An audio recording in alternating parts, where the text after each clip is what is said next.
morning, magandang umaga, mga idol, mga boss, mga kabaklas. Meron naman akong ipapakita ng electrical device. Hindi ko lang alam kung yung iba ay familiar, pero yung mga nagtatrabaho na sa ganitong kalaking malaking planta, karamihan ng mga control ay mayroong ganito.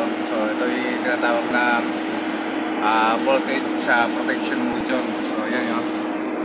So yan siya, voltage protection module. So dito sa ibabaw nito yung kanyang 9192 na supply. So yun yung kanyang 440. At dito naman sa baba ay yung kanyang line sa kanyang neutral and normally close, normally open, saka common.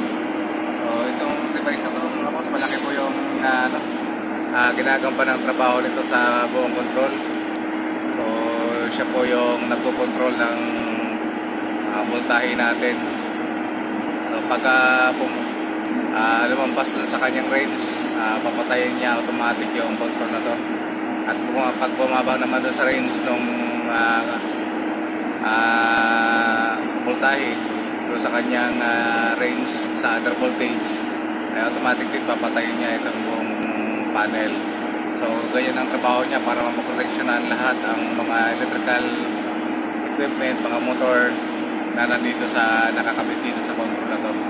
So yan mga boss, mga sir, pinakita ko lang sa inyo sa mga hindi pa masyadong familiar. So yan siya. So paki-comment na lang po kung ano yung tawag nyo sa ganitong electrical device na kumokontrol sa ating control panel. Para maproteksyonan yung kanyang pasok ng voltahe. So dito kinokontrol niya over tsaka under voltage mga boss, mga sir. So yun mga boss, pinakita ko lang sa inyo at magandang araw.